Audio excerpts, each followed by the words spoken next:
There are a lot of small mistakes in sim racing that don't feel like mistakes at the time. You might feel like you're pushing hard, braking late, copying fast drivers and doing everything right, but sometimes those are the exact things costing you lap time. So in this video, I'm going to be going through 20 sim racing mistakes you might not even realize you're making, and more importantly, how to actually fix them. Number 1, driving every lap like it's qualifying. This sounds like a good thing because obviously we all want to be fast, but when you're pushing at 100% every single lap, you usually start making mistakes. When you're going flat out, you increase the risk. It's as simple as that. And when you're in a 30-minute race, you don't want to be taking risks every single corner. You brake too late, miss apexes, run wide, get on throttle too early, and the lap becomes messy. The fix is to back it down slightly. Instead of trying to set a personal best every single lap, focus on hitting the same braking points, same apexes, and same exit over and over again. A clean 95% lap is usually better than a messy 100% lap. Number 2, racing before you can do clean laps. The next mistake is jumping into races before you can actually drive clean laps by yourself. If you're spinning, running wide, or getting track limits on your own, racing around other people is going to be way harder. In a race, you've got pressure, traffic, defending, attacking, cold tires, and people making mistakes around you. So if the car already feels like it's out of control in practice, the race is probably going to go badly. The fix is simple. Before you race, try doing 10 clean laps in a row. They don't have to be perfect, they don't have to be the fastest laps ever, they just need to be clean. If you can do that, you'll be way more prepared when you actually race. Number 3, chasing lap times before learning the track. A lot of beginners jump onto a new track and instantly start worrying about lap time. But before you worry about being fast, you need to actually learn the track. Where are the braking points? Where are the apexes? Which curbs can you use? Which curbs should you avoid? And which corners lead onto the long straight? They're the important ones. The fix is to spend the first few laps just learning. Don't stare at the lap time, don't worry about the delta, build a basic map in your head. Once you know where you're going, where you need a brake, and where the car needs to be, the lap time becomes much easier to find. Mistake number 4, copying hot laps without understanding why they actually work. Watching hot laps is useful, don't get me wrong, but copying them blindly can really hurt you. A fast driver might brake super late, use a weird line, or attack a curb in a way that only works because he understands the car and that corner. If you just copy the inputs without understanding why, you'll probably make more mistakes. The fix is to watch hot laps with questions in your head. Why are they braking there? Why are they turning in there? Why are they using that curb? Why are they getting on throttle at that point? Don't just copy what they do, try to understand why they're doing it. That's when watching faster drivers actually starts helping. Number 5, practicing without a clear goal. Just driving around for hours doesn't automatically make you better. You can do hundreds of laps and still repeat the same mistakes if you're not paying attention. The fix is to practice with a clear goal. Pick one thing to improve. Maybe today you're focusing on braking, maybe it's corner exits, maybe it's consistency, maybe it's one specific corner where you keep losing time. Instead of finishing practice and asking, did I go faster? Ask, did I improve the one thing I was actually working on? That makes practice way more useful. Number 6, restarting every time you make a mistake. This is something a lot of people do in practice. You make one mistake, the lap is ruined, so you restart.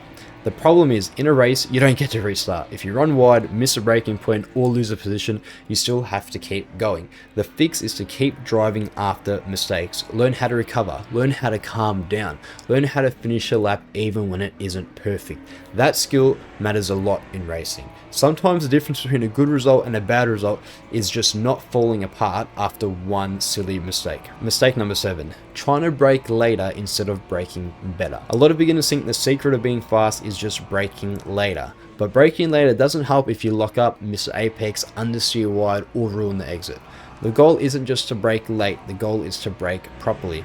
You want to brake in a straight line, slow the car down enough, release the brake smoothly, and give the car a chance to rotate. The fix is to pick a braking marker and brake at the same point every lap. Don't move it later straight away. First, focus on making the corner cleanly. Once you're consistent, then you can slowly start moving the braking point later and maybe even change up some turning points. Number 8, turning the wheel too much. Another mistake is thinking more steering means more turning. Most of the time, it doesn't. If you turn the wheel too much, the front tires start sliding and that creates understeer. Then the car feels like it won't turn, so you turn even more and it gets worse. The fix is to use the smallest amount of steering needed to make the corner. If the car isn't turning, don't instantly add more steering. Ask yourself why. Maybe you're carrying too much speed. Maybe you released the brake too quickly. Smooth steering is usually faster than aggressive steering, and there's one thing that's very important. Most of the time, you're steering with your pedals, not your wheel. Number 9, prioritizing corner entry over corner exit. This is one of the biggest mistakes that costs people time. It feels good to send it into a corner and gain time on entry, but if you ruin the exit, you will lose way more time after the corner. This matters even more when there's a long straight after it. You might gain 2 tenths by attacking the entry, but if you get a bad exit, you can lose 3, 4, 5 tenths all the way down the straight. The fix is to think about the corner backwards. Ask yourself, where do I need the car to be on exit? Sometimes that means you need to brake a little bit earlier, or just get the car in a straight line quicker so you can get on throttle sooner. Number 10, getting on throttle too early. Getting on throttle feels fast, but getting on throttle too aggressively can ruin the entire corner. If you jump on the throttle while the car is still turning, the rear can slide, the car can spin, or it can push wide on exit.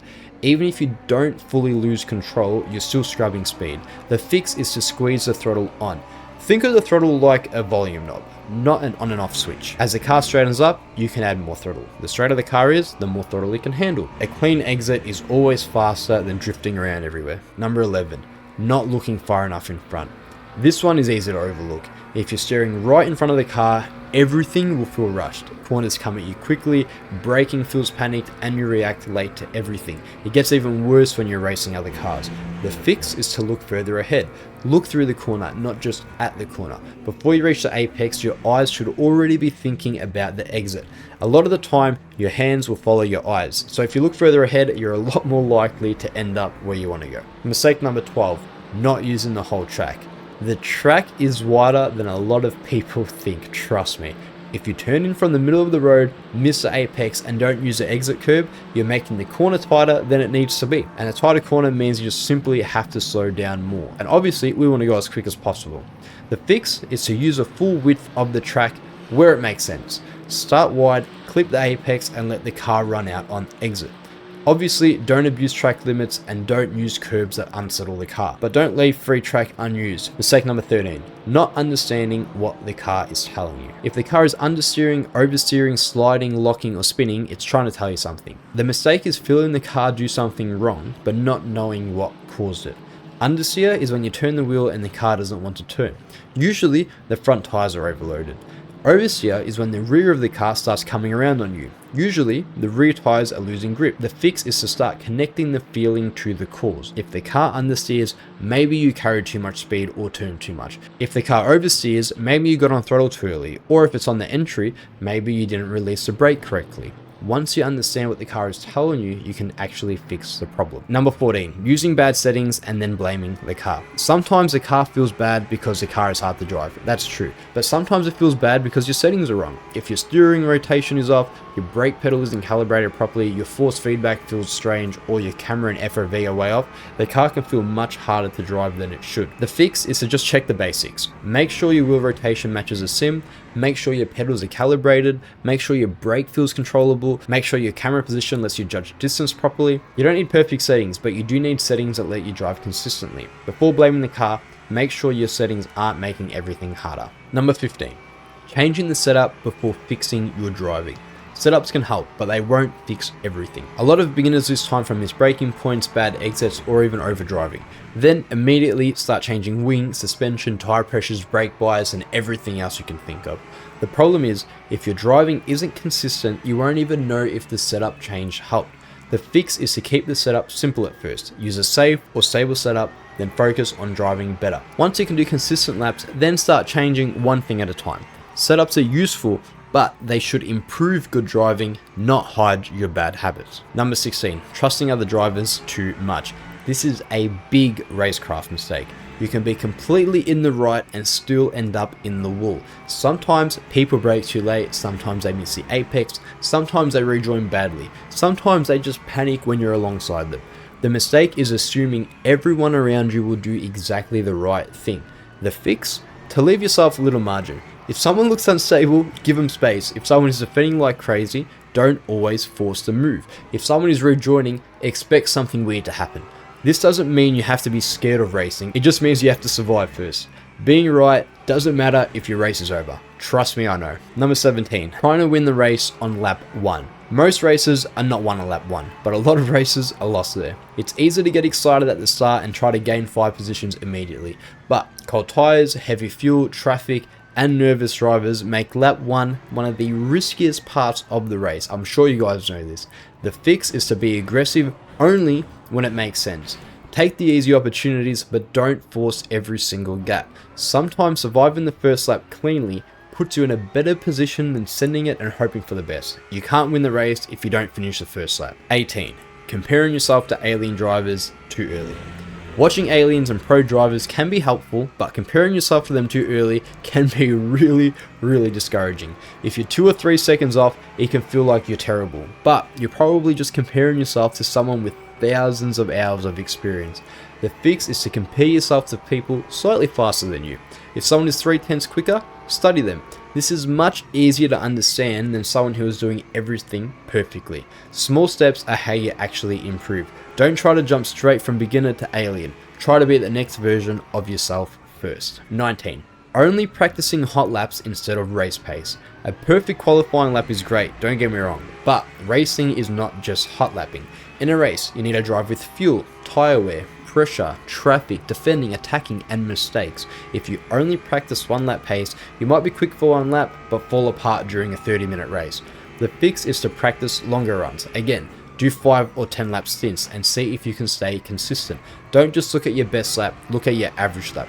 A driver who can do 10 solid laps in a row is going to be way more competitive than someone who does 1 hero lap and crashes twice. Number 20. Crashing and never watching the replay. The final mistake is crashing and just moving on without learning anything.